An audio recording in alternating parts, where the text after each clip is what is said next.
Hello, today's video is going to be on Antweights in general, so let's begin. So the video and footage that you're seeing in the background here is all of the Antweight World Series 55? Yeah, 55. And it was all just about our first competition as an Antweight competitor. And I'm just going to go over the basics of an Antweight, and yeah, enjoy. So the first bit about an Antweight is that they are called Antweights because they're one of the lowest divisions of combat robots in the sport. So, what is an Antweight? They are 150-gram combat robots, and they will go into a ring that has a 50% drop-off area, aka you can get pushed out, and have to be surrounded in at least 4mm polycarbonate for safety reasons.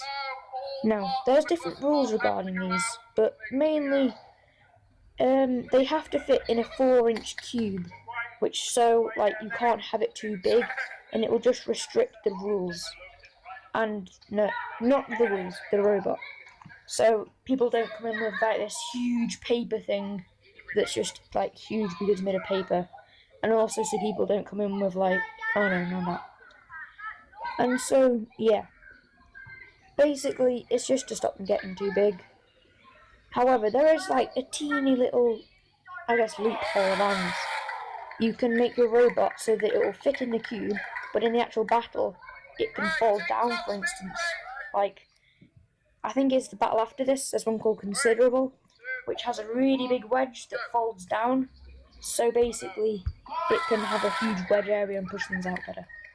And there's also ones like how spinners get away with it, because when they spin they wouldn't fit in the box, but when they're like in the box sitting there, the spinner can fit in because it's spinning. Oh, this is the one, by the way. And second of all, there are different weight limits for each robot. So, for instance, there's only two. Roller ones, which consist of wheels and tracks, they have to stick to the 150-gram rules. While if you're a walker bot, you have to have little legs that have at least 15 degrees worth of rotation, or 5. And they get 225 grams. This is to try and include like variation in the robots. And yeah, another point is that you can only have 4 robots in a team, and if you do have 4, one of them has to be, I think, a cluster bot or have tracks. No, not tracks, walker.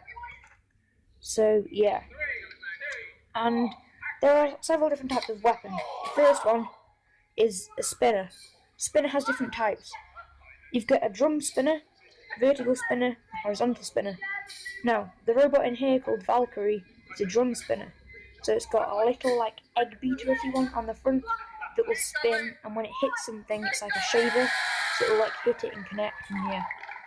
The next type of spinner is a horizontal. This just spins horizontally, and yeah, I've got one of them.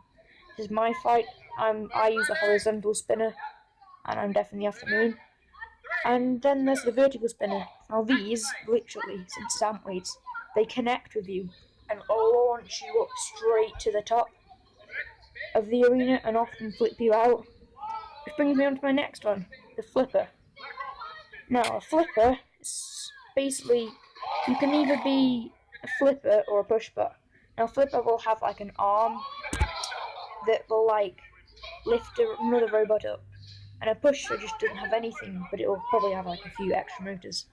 Now if you have a flipper and using pressure for it, you have to stick to a 7 bar, 100 psi. These are some things you make them out of. First, 3D printed stuff, basically just 3D printed chassis.